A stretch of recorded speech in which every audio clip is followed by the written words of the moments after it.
For those who don't know me, my name is Pippa, and I am the head of fundraising here at the Delaware Pavilion. I'm joined today by my colleague Dan, and together we work, we look after DLWP's members and patrons. Before I begin my introduction, just to say that live captioning is available for the talk today via the live transcript button on the bottom taskbar. We're delighted to host this exclusive Members and Patrons event, Sussex Modernism by the Sea, with our speaker, Dr. Kathryn Ferry. Dr. Ferry is an historian and author with a particular interest in architecture, design, and seaside culture. Her latest book, which came out last year, is Seaside 100, A History of the British Seaside in 100 Objects, which I'm told does actually feature the Delaware Pavilion. So a very warm welcome to you, Kathryn, and thank you so much for joining us today. I just have a few bits of housekeeping before we hand over properly to Kathryn. The talk will last approximately 45 minutes, and this will be followed by a short Q&A, which will be chaired by Dan. We ask that you please keep yourselves on mute during the talk, but you can ask questions using the chat function on the bottom bar, or you can use the raise your hand function in the reactions tab to ask a question verbally during the Q&A itself. We'll also be sending out a short survey after the talk, so please do check that out if you can, as we'd love to hear your feedback. And lastly, as ever, just a huge thank you from all of us at the Delaware Pavilion to all of our wonderful members and patrons. We couldn't do what we do without your support, so thank you. Okay, without further delay, I'll hand over to Kathryn. Thank you very much, Pippa. I'm just going to get my screen ready for you and give you the slideshow. Okay, so here we go. It's a great pleasure to be here from my home. Obviously, I'd much rather be in that wonderful, in the wonderful building. But anyway, I'll make it down to Bexhill again soon. The British seaside was at its most glamorous between the wars. Railway posters sold a vision of the coast that was drenched in light and vivid with colour, evoking French Riviera style and Hollywood movie sets. And it was a period of massive investment. Seaside towns around the country vied with each other to provide the newest, most fashionable amenities. And interestingly, newspapers around the country regularly carried reports of how much each place was spending relative to each other. All Sussex resorts upgraded their facilities, but the degree to which they adopted the new modern style of architecture depended a lot on local circumstances. I'm going to discuss buildings from around the county, but we'll look in greater depth at three places which boast outstanding examples of the period, obviously Bexhill, Hastings and Saltdean. What's fascinating looking at these side by side is the different personalities and motivations behind the drive to modernise. At Bexhill, it was coming from the young Labour mayor, the 9th Earl Delaware, elected in 1932. At Hastings, from the borough surveyor, Sidney Little, who was appointed in 1926. And at Saltdean, from the commercial imperatives of the Saltdean Estate Company, set up by Charles Neville in 1924. However, I'm going to start with a bit of context for the seaside building boom that happened in the 1930s, because there were three key social changes that led to the adoption of modernism by the sea. Those were firstly, attitudes towards sunshine, then increased leisure time, and finally transport improvements. For a long time, Coco Chanel was credited with inventing, in inverted commas, sunbathing, famously walking down the gangway of the Duke of Westminster's yacht, apparently brown as a cabin boy, in 1923. In fact, there had been a growing medical interest in sunshine and ultraviolet rays since the turn of the century, when European experiments in the use of sun treatment for tuberculosis began to promote its health benefits. So what Chanel did was actually make a minority pastime chic, and that was really crucial for making it fashionable. Then the bright young things on the beaches of the French Riviera were tanning themselves and making headlines back in Britain. And it became a new craze on British beaches. Guidebooks advertised suntan lotions and set forward the number of sunshine hours that each place could boast. Hotels built new sun terraces, and special glass was even fitted in the windows of the Cornish Riviera Express trains, so passengers could soak up ultraviolet rays as they sped to the southwest. The second thing was what was called the new leisure, and that was to do with holidays with pay.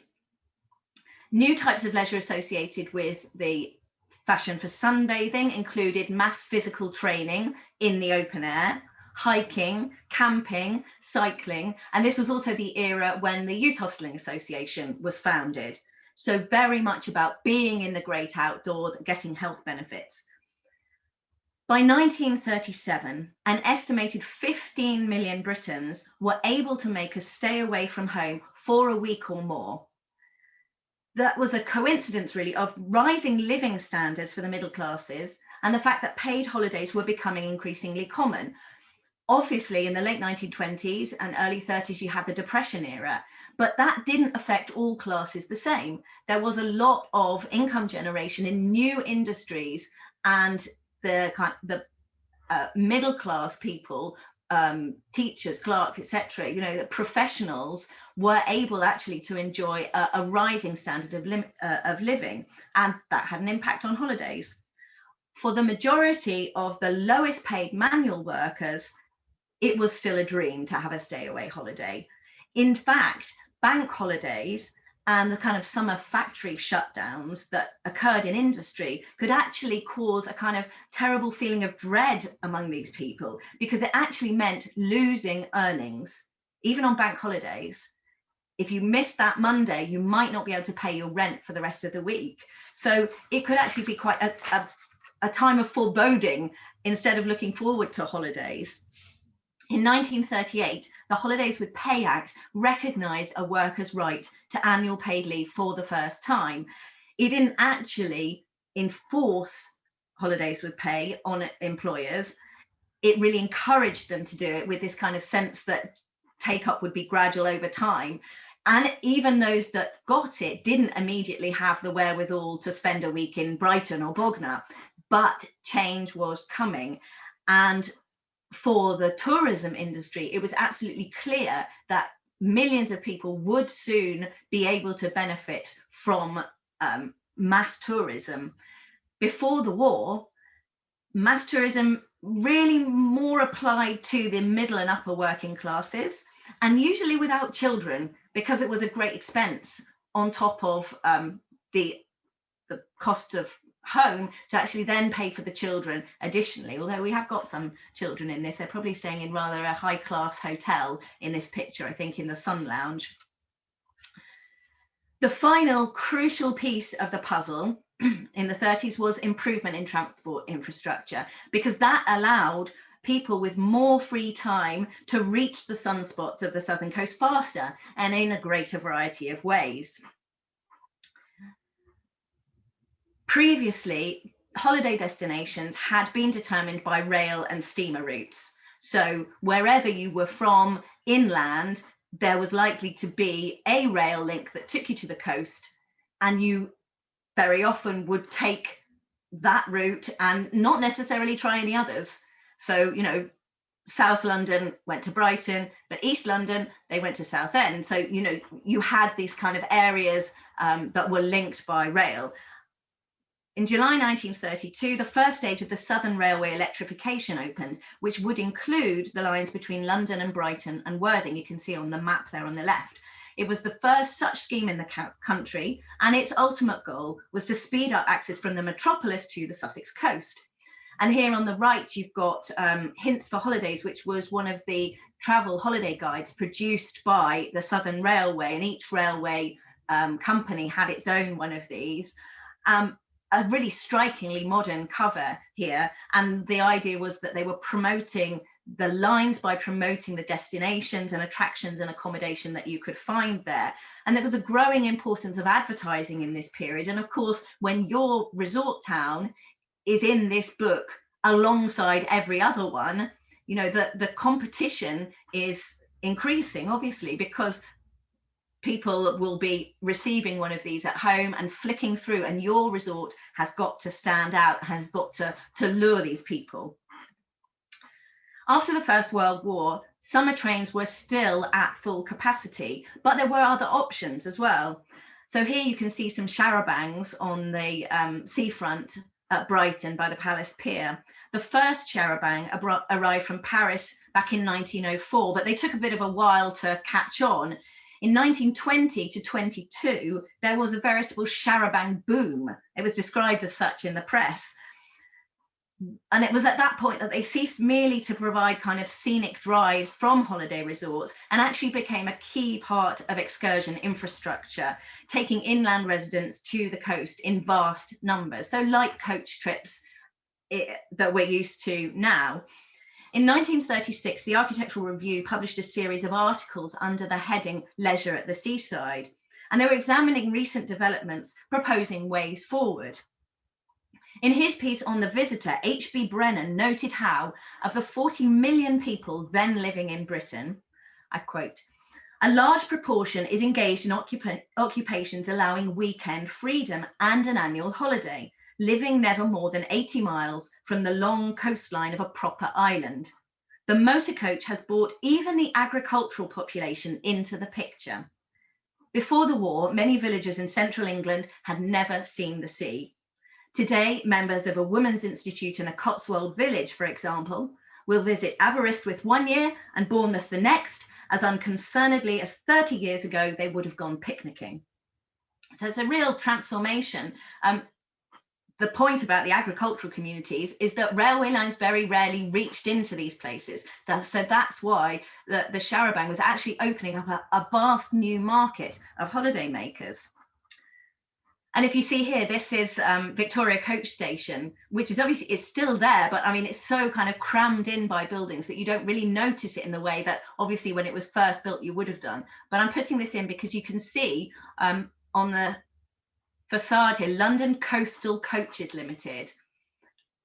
That's, you know, they're taking from the metropolis out to the seaside. Coaches, cars and motorbikes opened up wider possibilities for tourism. And critically, if a resort didn't live up to its guidebook hype, holidaymakers could go somewhere else. Not next year, next day.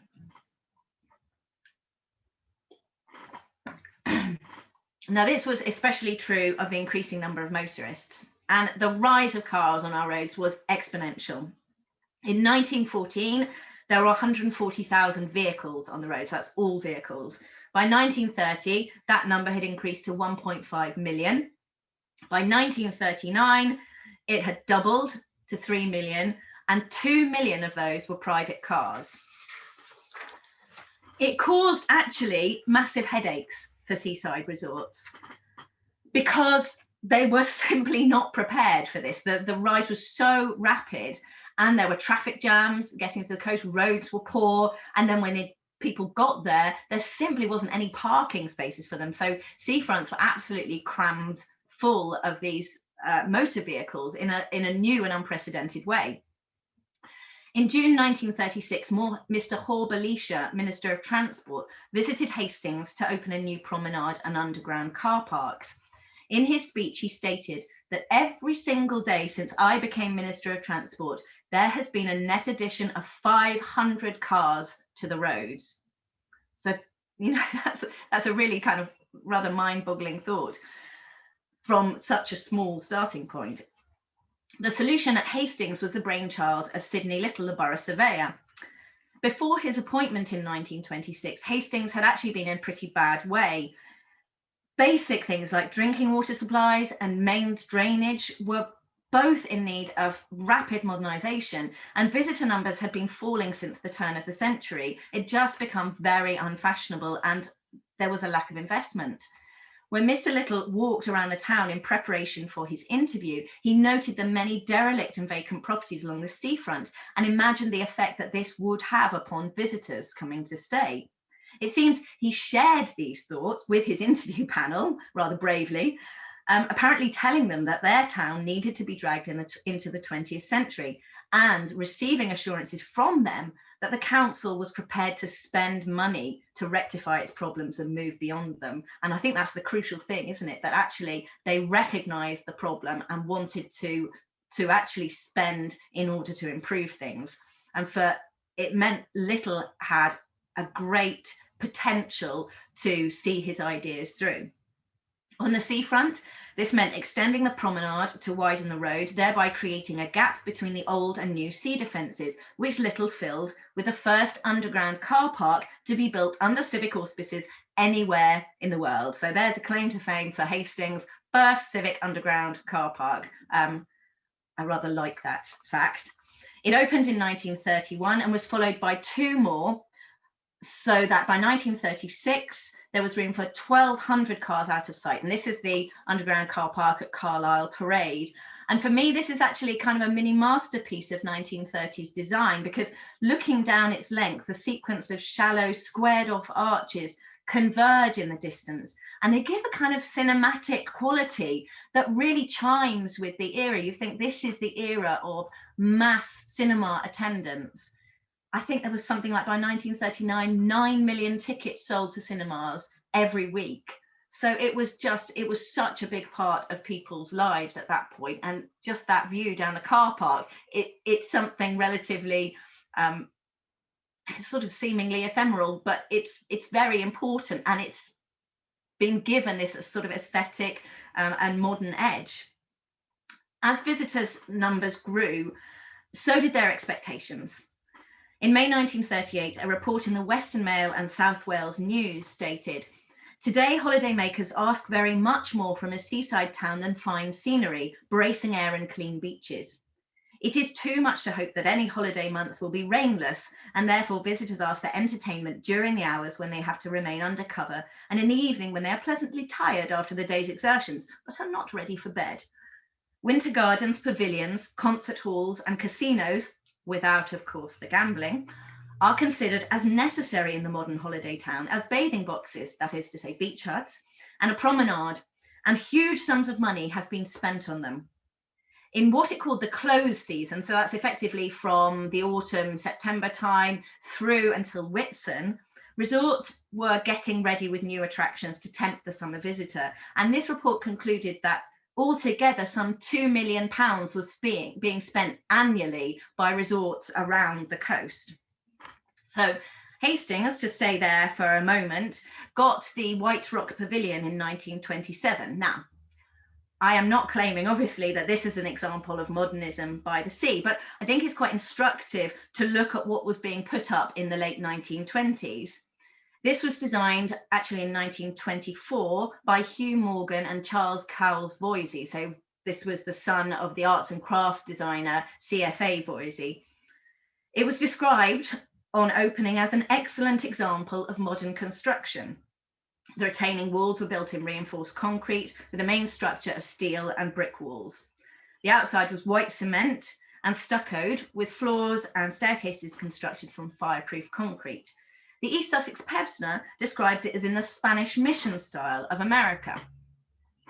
At the opening ceremony, which was performed by the Prince of Wales, admiration was expressed for the cool, restful appearance, the artistic effect of the lighting, the comfort of the seating, and the general air of neatness and lack of any attempt at gaudy decoration. So I think it is sort of moving towards that pared down modern aesthetic.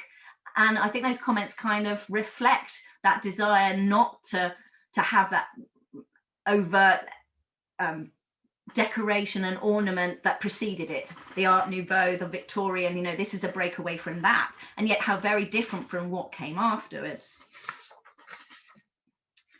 So here we see the corner of the White Rock Pavilion here, and this was the new bowling and putting greens, and there were tennis courts built behind the pavilion as well. And this it's all about the open air facilities, again, that resorts were providing in this period. But also I looked at this, and then I was looking in Alistair Fairley's book about the Delaware Pavilion, and I came across this drawing, which is by Edwin Maxwell Fry, it's for a design for a music pavilion, and it was designed as part of a Bexhill development plan commissioned in 1926. And this basically was to be the sort of genesis of the Delaware Pavilion. Although, of course, when it came to the final building, Bexhill was to get something far more groundbreaking. But I'm just putting this in because it's very much sort of in keeping with the aesthetic of Hastings, which you go back to, and opening up into that open air bandstand with the rounded roofs on the pavilions, and that space around that that's sort of focusing on the outdoor music. It has a very similar feel to it of this 1920s period. And then, of course, we get to the beautiful Delaware itself. The increasing accessibility of the seaside I've been talking about meant a change in the social status of clientele, especially for South Coast resorts. According to the Architectural Review, the petrol engine and the electric train, more than the vagaries of fashion or the ill-deserved reputation of our climate, have driven wealthy and aristocratic England to continental places far from huge reservoirs of holidaymakers such as the London area. In August and September, the south coast of England is for the masses. So the question was really how to stay ahead in such a crowded marketplace. Now, Bexhill had a historic reputation for exclusivity, but the Edwardian era of motor racing and pioneering mixed bathing was in the past. Bexhill's residential population had been growing, unlike many other Sussex resorts, but it no longer really had the edge in attracting holidaymakers. So to shake things up, the 9th Earl Delaware announced a competition to create a new entertainment venue for the masses, which of course we all know is built in the international style. And it was designed to offer a cutting edge mix of culture and entertainment. The winning design by Mendelsohn and Chermayeff rapidly became a landmark building of the period.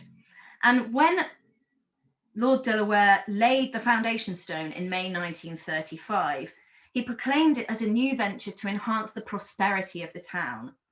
A venture also which is part of a great national movement, he said, virtually to found a new industry, the industry of giving that relaxation, that pleasure, that culture, which hitherto the gloom and dreariness of British resorts have driven our fellow countrymen to seek in foreign lands. So this is actually to bring some of the sunlight and excitement of foreign climes to the south coast and to make it accessible to far more people. Of course, the pavilion was constructed out of concrete and steel with large glass windows, cantilevered balconies, clean lines and terrazzo floors. Inside, the 1,000-seat auditorium, lecture hall and cafe offered a complementary vision of elegant modernism. Remember the cost? This cost £80,000, just to think about comparisons later as we go through other buildings of the era. It opened on the 12th of December, 1935, and I think it's safe to say its influence was pretty immediate. So here we have a couple of its descendants, as it were. Ventnor Winter Gardens on the Isle of Wight, which dates from 1935 to 6. You only really have to see that curved glazing on the stair tower to know where the architect A. Douglas Clare got his inspiration from. And then the impact was also felt as far away as the Scottish resort of Rothsay on the Isle of Bute. The pavilion there was designed by 24-year-old James Carrick and opened in July 1938 with a ballroom, cafe and other leisure facilities. It did have the flat roof, but not so much for sunbathing, perhaps, as it would have been used for in Bexhill. It had a special treatment on it that stopped it being slippery in the rain. So rather a different kind of proposition for Rothsay. As you'll no doubt be aware, there were plans to make the pavilion part of a larger development, and this model, which is now in the Bexhill Museum, was displayed to the public in 1934, showing the proposed loggia extension that was planned as a link to a circular bathing pool surrounded by bathing boxes or dressing boxes and sunbathing decks on the shore itself. And the whole thing was then to terminate in this rather splendid and very slender pier with diving board at the end. Now, outdoor pools, or lidos, epitomised the spirit of the 1930s as locations of mass enjoyment of sunshine and healthy exercise in the fresh air. With a limitless supply of bathing water on hand, it might seem rather strange that seaside resorts embraced this new leisure facility so ardently, but actually they created some of the largest and most costly in the country. So that really says a lot about the intense competition to lure holidaymakers. This was about providing a stable place for swimming that wasn't dependent on the tides or the weather, and resorts sought to outdo each other. In 1923, Blackpool spent £80,000 on its open-air baths, while Southport Sea Bathing Lake, you see here, which was from 1928, came in at £60,000. It was described as a magnificent temple built to the goddess of air and water and sunshine. Both were in this sort of pared-down classicism that was popular in the 1920s. St Leonards Pool, however, was quite a different thing. It opened in 1933, and it was again designed by Sidney Little. It was a vast D-shaped arena that had the look of a kind of concrete amphitheatre with rate seating for 2,000 spectators and a curved deck for sunbathing.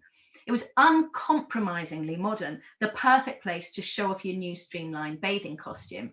And it's interesting, the relationship between the number of bathers and spectators. There were always much more provision made for spectators than there were for swimmers, which says a lot about the sort of fashions and why people went. You know, there were big swimming galas happening as well, but there was always a lot of space for spectators. But there was also, as you see in this picture here, there was an amusement arcade in the swimming pool as well, and there were it was possible to go and take part in exercise displays like this, or you could go on holiday and actually get fit in the process. But you can see the sort of D shape and the massive scale of the pool there. It measured 330 feet by 90 feet, so it was nearly as big as Blackpool's, and it cost £60,000. It was Little's attempt to really put Hastings in the same league as these bigger northern resorts, but unfortunately he spectacularly overestimated visitor demand, and it soon became a bit of a white elephant. It had a stint as a holiday camp during the 1960s and 70s, and sadly was finally demolished in 1993. Brighton got its own open-air pool in the Blackrock Baths. It was the work of the borough surveyor there, a man called David Edwards. At 165 by 60 feet, it was considerably smaller than that at St Leonards, and it was open on the seaward side, so it was a different sort of feeling you got in this setting. The cafe and changing buildings are what we might call modern, really, with an E at the end, with a curved glazing and streamlined feel, but a bit of deco detail in there as well. So can you see the sort of wave pattern along on the top of the colonnade here and around the roof line. This pool again was demolished, hung on until 1978, but is now long gone, which luckily is not the same for this one. Saltdean Lido, just along the coast. This was one of the most acclaimed Lido designs, really. And I think you can see the influence of the Delaware Pavilion again in the designs by R.W.H. Jones that provide a satisfyingly compact version of the genre. And unfortunately, I am myself over the plans here, but you can see how there are the two wings either side of the pool sort of embracing it. It's relatively small. It wasn't trying to sort of beat the big boys. It had on the upper floor cafe and terraces, and then dressing rooms and a foyer on the ground floor. In 1987, it was the first interwar Lido to be protected by listing, and the restoration work is ongoing there, but the pool is still very much in use, and trying to return it to a community centre, really. One final Lido I want to mention was that one built at Rustington outside Littlehampton in 1936. Now the name here, as you can see on this building, was applied to give it that sort of modern feel, to symbolise the outdoor living, but it wasn't really principally a pool, though you can see it had one. This was actually a relatively rare beast in Sussex. It was a holiday camp.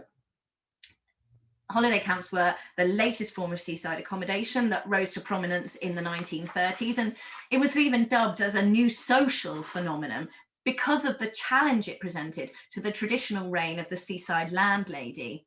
Now, Billy Butlin opened his first camp at Skegness in 1936, but he didn't invent the holiday camp concept. He merely capitalised on a trend for offering stays in private chalets with all meals and entertainment included in a set weekly price. By 1938, there were approximately 150 camps throughout the country.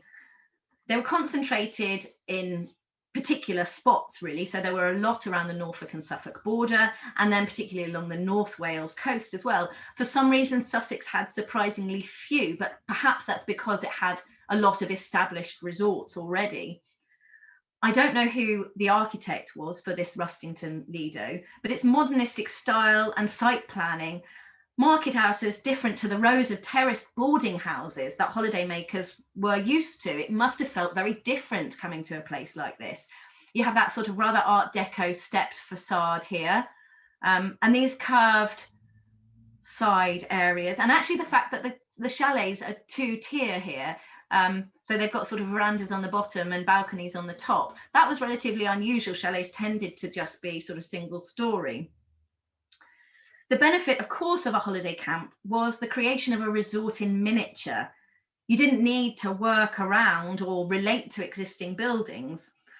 More conventional resort accommodation didn't usually have that luxury, although the lack of planning permission in legislation in the 1930s meant some stridently modern flats and hotels could be built along the Sussex seafronts that you probably wouldn't get away with these days.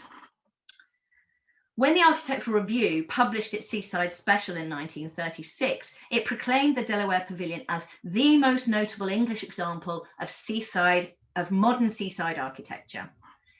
It included numerous exterior and interior photos, but along with those was this, the drawing of a proposed pool and pier extension. We had the proposed pool and pier extension, and then this, which is an aerial view of what was dubbed the Bexhill Amusement Centre.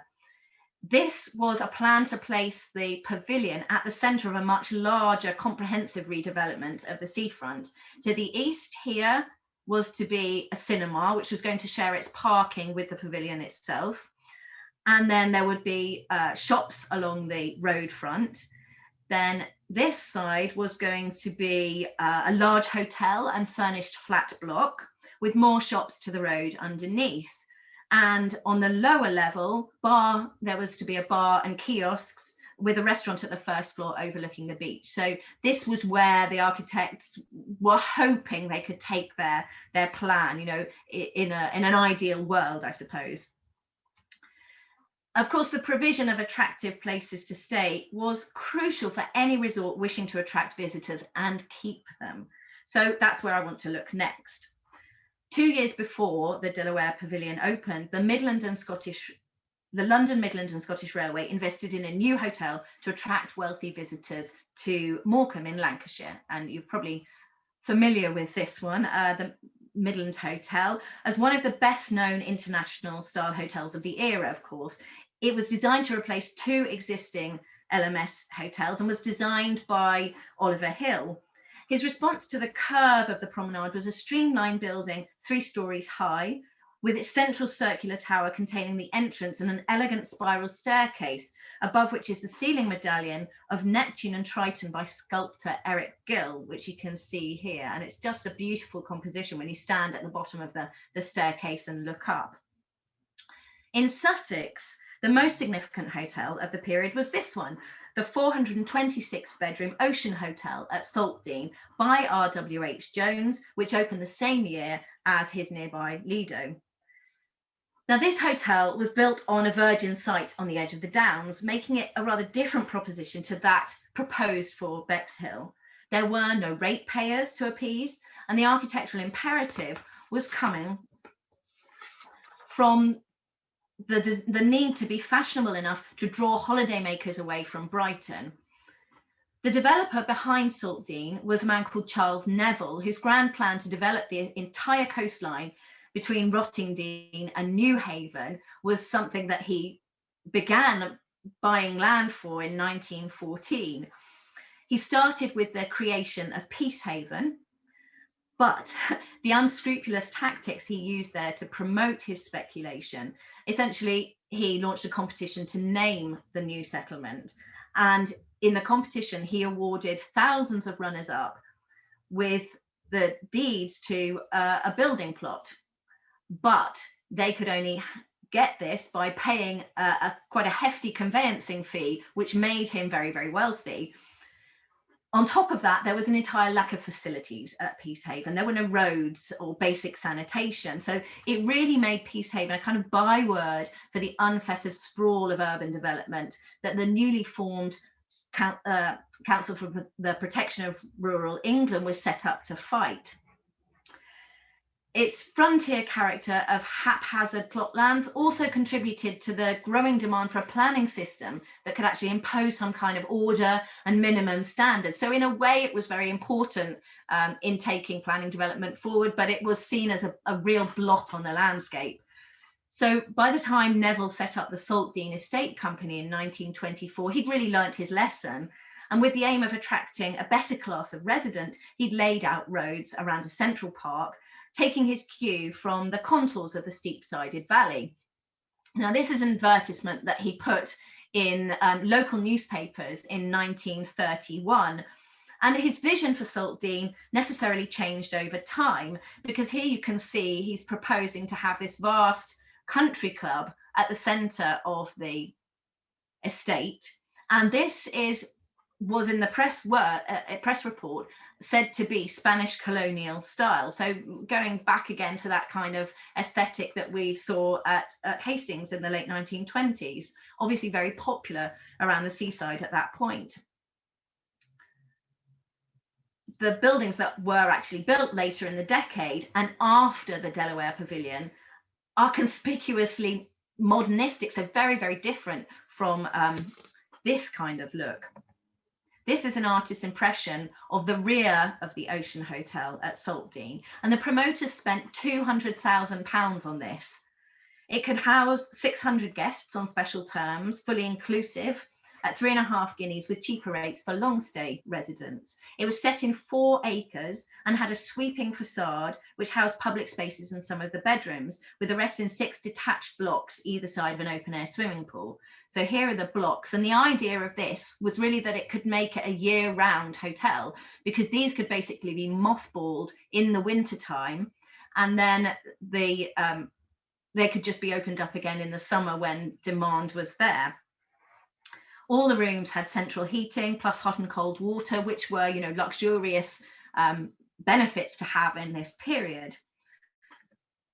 And I came across this article in the Illustrated London News this week when I was typing in a search for the Ocean Hotel, and I thought, oh, this is wonderful, because I've got a comparison here. This is obviously a picture of different seaside places. I've got the Delaware Pavilion in here. Now I look closely at the text, and this staircase was in the Ocean Hotel. So it's so derivative of the Delaware Pavilion, but it just demonstrates how much impact that had in actually the kind of spaces that were deemed to be modern, luxurious, elegant at that time.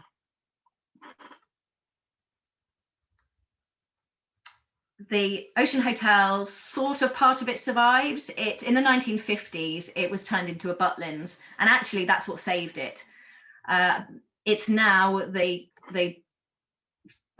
road front, really. Those detached blocks have long gone, but the road front is converted into apartments now. In order to compete with the likes of these new grand modern hotels, existing hotels like the Grand in Brighton were forced to make improvements. And this is the new Sun Lounge, as you can see, in the Grand Hotel in Brighton, which is sort of giving a nod to the new fashion, but it's quite different in design, obviously. But it was hoped that their sort of reputation for luxury would be enough to continue to attract patrons. Other establishments were rebuilt completely. And by looking at old postcard views and guidebooks, you can see that smaller hotels as well were also trying to give guests a feel of the new modern aesthetic. Many of these have been lost or so sort of changed by alterations over the years that you can't really see very much of the initial of the original intention, and they've been deemed sort of less architecturally significant. But for me, they're part of the move to redefine the character of interwar resorts, offering modernity to the middle classes. They're part of the sort of changing backdrop of our seafronts. And in that respect, they are important to kind of understanding what our resorts looked like in that late 1930s period. And you can see here, this is from the 1938 guidebook I showed you at the beginning. Here we have the Beach Hotel, entirely rebuilt and absolutely modern. 90 charmingly appointed bedrooms, perfect cuisine and service. Looks glorious. On the other side, I draw your attention to this as well, sunny Worthing. So we are going full on to promote the sunshine hours are available in Worthing, but also importantly, we have this sort of, is it a life preserver, I suppose, that kind of is sunny Worthing for buoyant holidays, which is sort of also capitalizing on this fashion for cruising, which was very much something that only the wealthy could aspire to. But in architectural terms, there were efforts made to translate that ocean liner aesthetic into built form. And that's very important. And it comes from the Delaware Pavilion, but it also we'll see some other examples of it. Actually living by the sea was something that was really being promoted by these resorts at the same time. So there were blocks of flats that could be both second homes perhaps, or even main residences because of the electrification of the rail line. And in the architectural review piece on leisure and the seaside, which I've referred to, Peter Maitland, the author, addressed the idea of building permanent residential accommodation, the call for which was growing, and he suggested putting it in zoned areas away from more seasonal accommodation. He wrote that there seems no logical or economic reason why the well-planned flat, small or large, furnished or unfurnished, complete with balcony, should not be provided in ever-increasing numbers overlooking the sea, with rents comparable with those of urban flat blocks, which are now arising in profusion in our cities. And obviously post-war, that's something that we saw an awful lot of. That flat block idea was proposed in that wider Delaware Pavilion site that I showed you previously that came to nothing, but the key example chosen to illustrate the point was this one, Embassy Court in Brighton by Wells Coates, completed in 1935. This was obviously not in a kind of zoned area like Peter Maitland was suggesting, because you see how it just butts up to those Regency buildings. I like that kind of clash, but in planning terms now, it's you know, hard to see how that would be given permission. But I think that's a wonderful comment on the kind of changing face of the Brighton seafront. It was very much built and designed for well-to-do residents. Rents were set at between 150 and 500 pounds a year. You could basically you could buy a small house in Brighton at the time for that amount. The reinforced concrete structure with steel windows also had separate entrance for residents who entered from the street and servants who were to use rear walkways and the service lift. So this is, as you can say, demonstrably, you know, for people with a lot of cash in their pockets. The wraparound balconies was something quite new, and they also featured very early examples of fitted kitchens, and that's to do with the idea of labour saving by the seaside, so that you're capitalising on the location, but it's a place where you don't have to sort of have the constraints of home. You have this wonderful miniature fitted kitchen, everything's very easy, and you just step out onto your balcony and enjoy. On the 9th and 10th floor were penthouses, advertised as the first in the country, and above them was a continuous sun terrace with stunning views of the channel. You can see just about down the bottom here, this is the fitted kitchen and the bathrooms and just the wonderful furnishings inside this flat with the integral fireplace in there, and then the views out overlooking the seafront. So here we have on the right hand side a view of the balcony on Embassy Court, and on the left the balcony at Marine Court in St Leonards, dating from 1938. And this was that sort of sensation of being aboard a ship. I mean, just that picture on the left, you could be sort of motoring along, motoring, that's not the right word, sort of sailing across the Atlantic, you know, imagining yourself going off to far-flung places from that very viewpoint. The Marine Court here, it's just a fantastic drawing of it, came 3 years after Embassy Court. And when it opened at St Leonards, it's 14 stories, made it the tallest residential building in Britain. It wasn't simply its scale that marked it out, it was also the extent that it embraced the ocean liner aesthetic. And just in case its debt to the Queen Mary was not self-evident enough, Cunard White Star Line actually lent a 24-foot long model of their latest vessel to be displayed inside the entrance hall. With its steel frame construction, rooftop sun parlour, which you can see there, dramatic silhouette, Marine Court cost more than £400,000 to build, so twice as much as the Ocean Hotel, more than 4 times the Delaware Pavilion. And rather unsurprisingly, the company that built it went bankrupt relatively quickly. I think they just got into far more spending than they had anticipated. But here we have some more views of it, how it just rises above the promenade there, but also a lovely aerial view from the caterer and hotel keeper.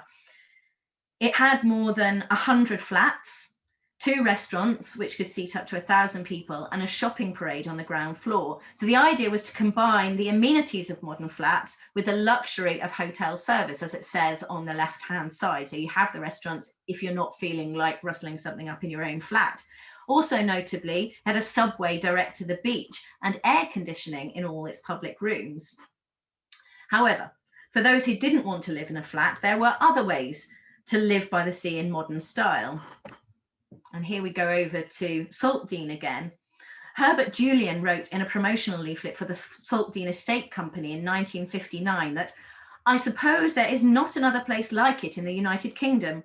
The houses are all ultra-modern in their design, Italian, Spanish and Cubist, mixed with beautiful bungalows." And here are 3 Cubist examples by the firm of Connell, Ward and Lucas that date from 1934. I believe only one of these survives. I think one had a fire in the 1950s. Not sure about what happened to the other one. But these were really the most avant-garde of the development. Other houses had less eminent designers, with Neville's Estate Company actually commissioning a range of 10 different house types, 4 of them with garage, that could be bought for between £375 and £571, slightly odd number. But so you would buy your building plot and then you could choose from what kind, from this sort of pattern book of houses that they had. Growth over the decade was very rapid, with 103 buildings in 1931, increasing to 802 7 years later. They're a mix of the best of kind of 1930s architecture and pragmatically catering to a range of different tastes. So you have those Cubist examples, you have these sort of streamlined modernistic examples with the wonderful curved windows, and then this kind of the green pan tiles, which are in that sort of Spanish mission colonial style. But then opposite, on the other side of the green, these kind of stockbrokers Tudor examples. And those were extremely popular for people who were owning their own homes for the first time, taking out mortgages, which were within range of an increasing number of middle-class people in the 1930s. They didn't want this kind of architecture. They wanted something that felt more homely.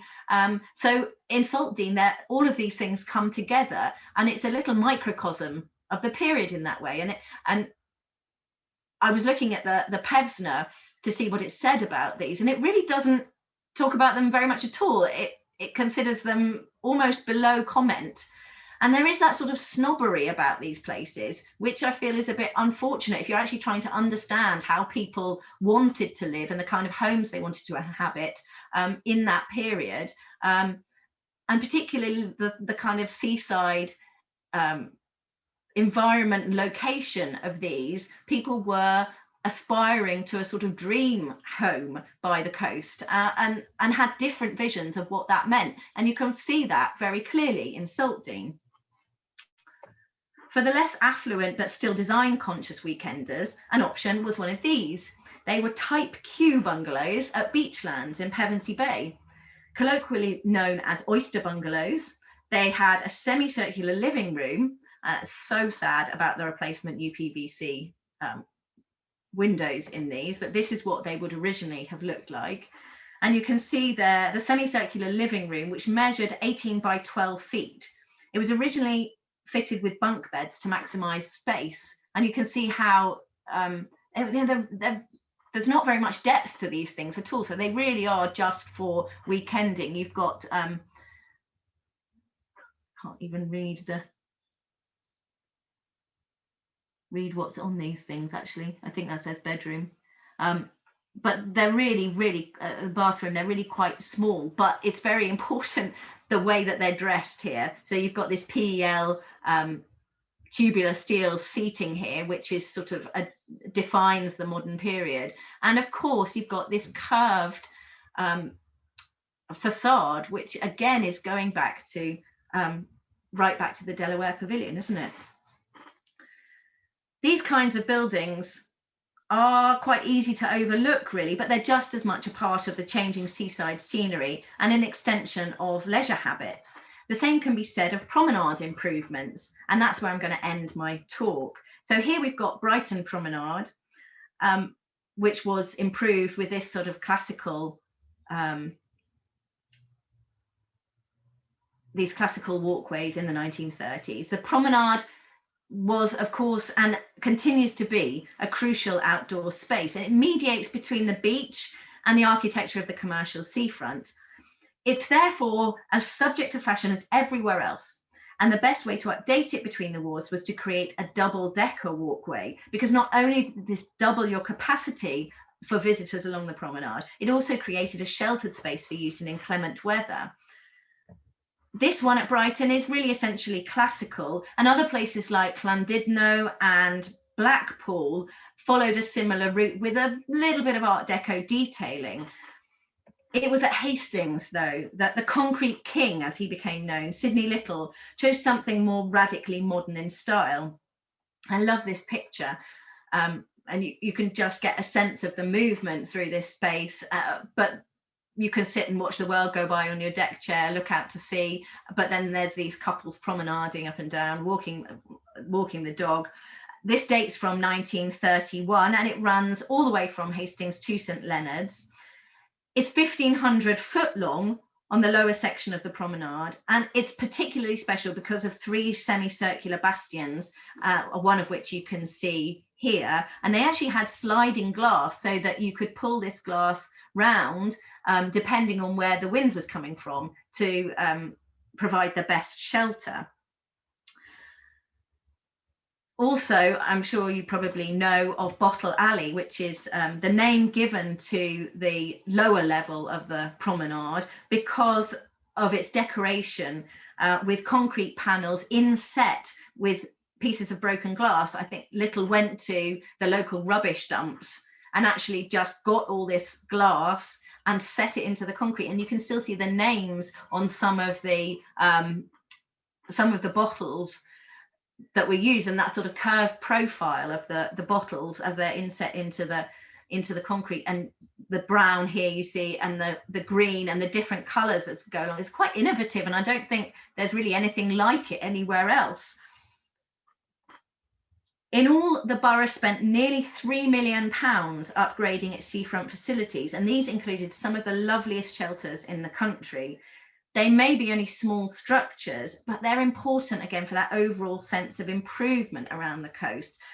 These replaced Victorian sort of cast iron shelters, and there's something so elegant about the sweep of this concrete shelter as it goes over the benches there. Whether or not it provided a great deal of shelter remains to be seen, but it's got these lovely panels of a kind of terrazzo type mosaic in them, all the different colors. So that's probably my favorite one. But then there are others like these that you could so easily walk past without giving them a kind of second thought, but they're important in the larger sort of redevelopment of the seafront, and they would have felt like something very significantly new at the time when they were built. Sidney Little also designed this huge block of beach huts where the Lido was at Bo Peep. There was a plan to restore them in 2006. I think John McCaslin Architects were involved with that. But unfortunately, the council pushed forward with their plan to demolish, even though they had nothing to replace them with. And these were really quite a unique design. I mean, they're almost brutalist. There is no ornament on these at all. It's simply the concrete and the painted doors. But they had the flat roofs designed for sunbathing, and crucially, integral garaging for the users' cars at the rear, which was something modern, and no other beach huts in the country had that. Sidney Little also designed this sun lounge after completing the main promenade.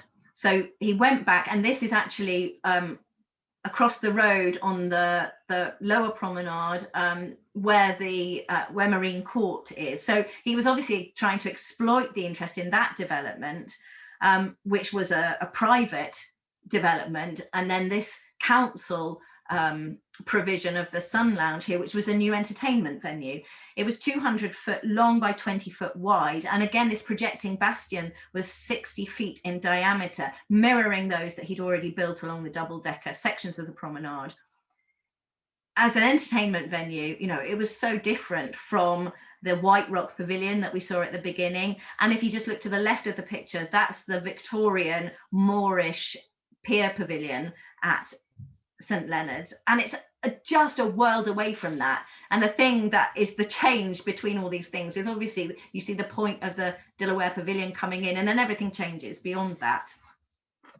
Piers, of course, functioned like an extension of the promenade, and though they were mostly 19th century structures, they continued to be crucial to the seafront sense of place, partly because they remained important to resort infrastructure, because you have to think of them as landing stages for passenger steamers, partly because they boasted significant entertainment structures along their length.